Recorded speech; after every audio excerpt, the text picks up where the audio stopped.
Hey everyone, George here. Welcome back to the channel. Today we're going to be talking about an amazing new aquarium that I just received, and it's the WATERBOX 20-gallon cube. So I'm real excited about this tank.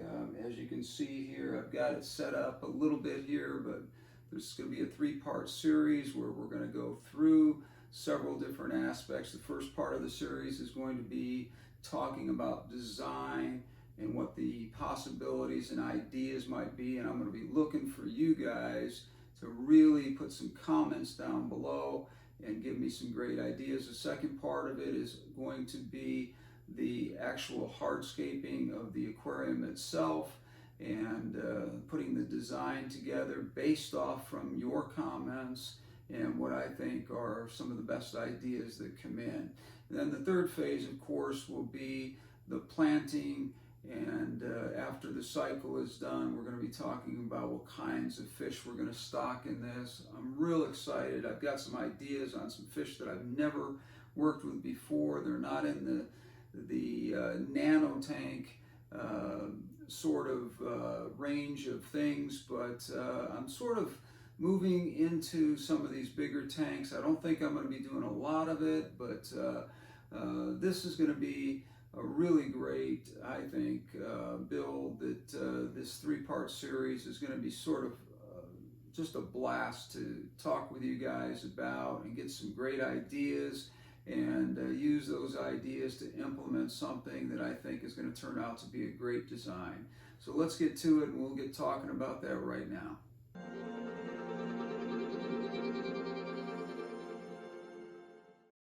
Hey everyone, George here. Welcome back to the channel. As you can see, there's been some changes made in this area, and those of you that watch my videos know that there used to be a computer right between these two smaller cubes.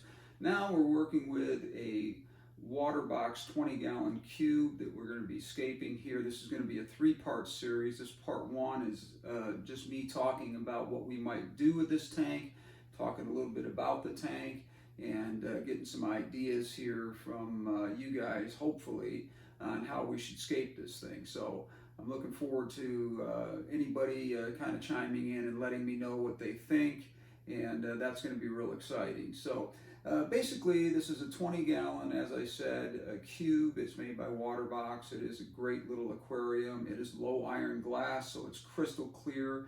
In fact, they talk about the clarity on this tank as being one of the best in the world. So I'm pretty excited to work with something like this. Now, as far as filtration goes and everything, there are three compartments back here. This one over here would be for your heater. This section here in the back is your 3 stages of filtration, which is your ceramic cylinders that will go in the back. On the bottom of that, in the middle will be the carbon, and then there is the sponge filtration that will be on the top of that. There's 2 sponges in here, so they really are, I'm noticing more and more that everybody's working more and more with sponges, so I think that this is sort of the way that everybody's kind of going right now. I have also noticed that that came with this, the round cylinder plastic balls that are usually used for reef tanks, so we won't be using those. If anybody's interested in those and wants them, I'll be glad to ship them out to you. Just let me know. You can have them. But this side over here is the pump. This pump here is going to be putting out basically about 260 gallons per hour. So that's great filtration for a tank this size. It's dead silent quiet. I've tested it already, and it is a very, very silent pump. So we're not going to be hearing a lot of noise or vibration from that. Also, with those kind of pumps, I usually take some rubber matting and I wrap the pump in that, not to impede the water flow, but to give it a little bit more cushion in there to break or cut down on any kind of vibration possibilities whatsoever, and that has always worked really, really well for me. I also am thinking about a canister filter. I may take the pump completely out of there and not use a pump and go with a canister filter, and of course down underneath here where I can just plumb it right up to the back. Gonna have to see how that goes. I'm not sure. I may just stick with what came with the tank, but I'm not positive on that. So, as I said, this is going to be a three-part series here. One of the things that we're going to be talking about in this particular first part of the series is getting some ideas from you guys on what fish I should stock in here, what style I should do for this, what is going to be an island style tank.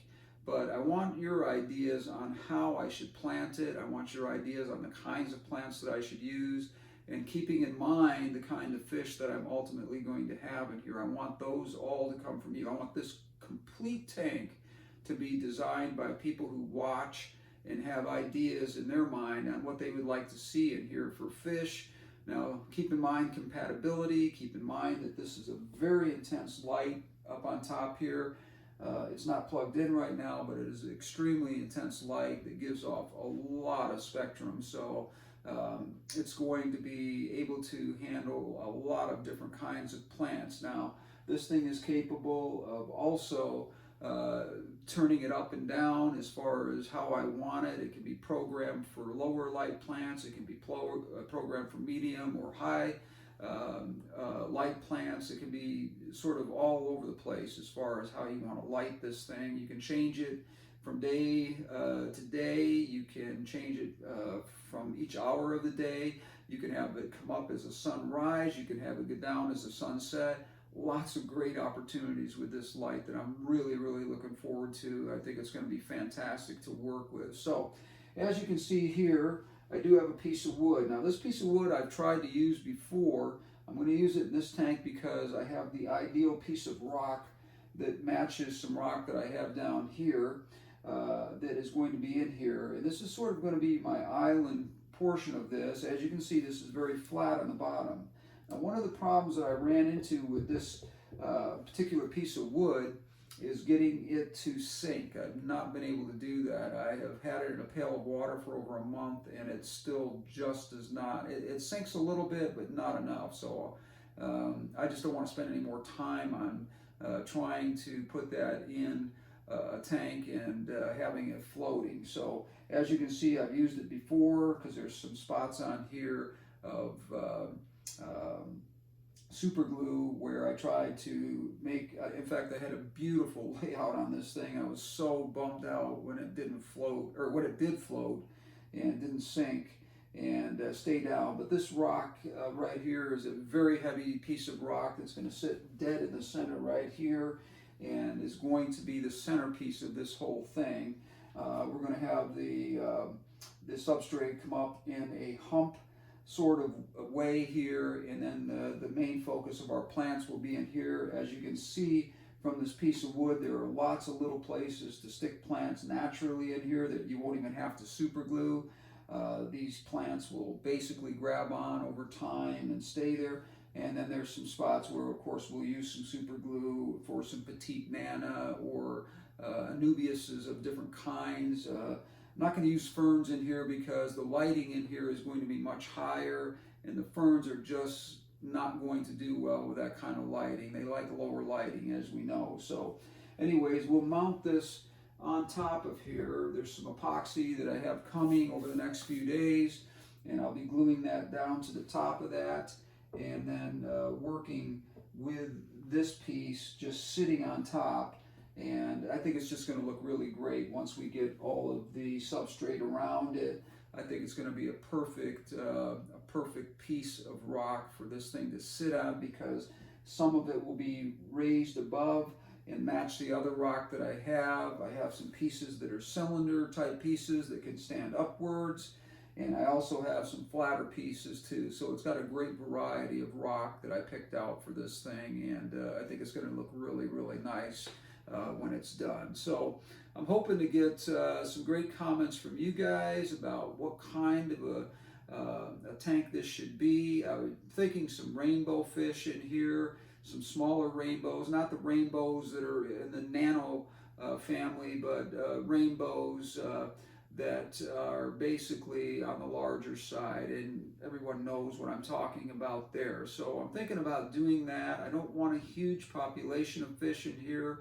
I want something that maybe has 3 or 4 big fish and then a smaller school of something that might go with those rainbows, but I don't want to overwhelm the tank. I'm not worried about the bio on this because I do water changes twice a week, and there's no way that that's going to get out of control for me. It just never does because I'm really constantly up on keeping track of water changes and making sure water parameters are perfect. So it's going to be a while before we stock this because I'm starting this out. I'm not going to be seeding this with other substrate from another tank. I'm going to be starting fresh with this, and I do not use that squirt the bacteria kind of stuff into the tank. I'm not into that. I like to use a natural cycle, and so that's what I'm going to be doing. So if you have any ideas, like I said, please leave them down below here. Give me some ideas on what you think would be a great escape for this tank using the rock that I talked about. If you want to hold on, I'll show you a couple of pieces of this rock. There's all kinds of pieces here that can stand up, can lay down.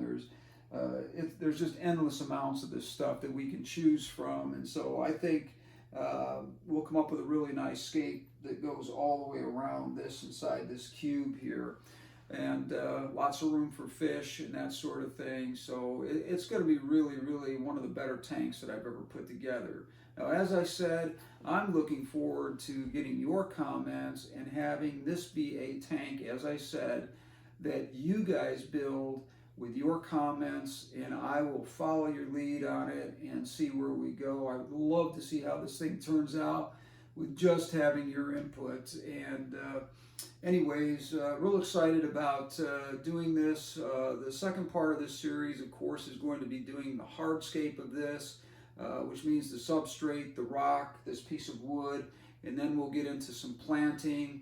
And then the third phase, of course, will be stocking the tank after it cycles and sort of following along with 3 different phases of this build in different videos. So I'm really excited about this. I hope you are too, and I hope you'll give me some great ideas on what to do with this tank. I'm really looking forward to it. So please like, subscribe, and obviously leave your comments if we're going to get this thing built the way I want it to be built, and or the way you guys want it to be built. I would love to have your ideas on that and to be able to come up with a escape that is exactly something that you guys have helped build. I'm going to take the best ideas, I'm going to implement them, and we're going to see how this thing turns out. I'm really excited about it. I think this piece of wood, once it's glued down, is going to be a beautiful piece of wood for inside here.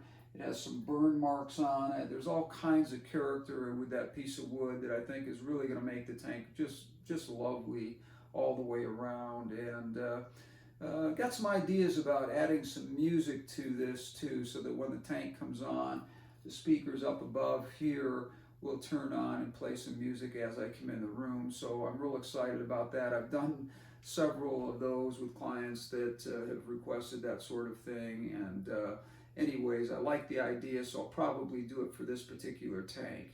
Anyway, George here with The Art of Water. Again, like I said, leave your comments. Real excited about hearing from you. We'll talk again soon.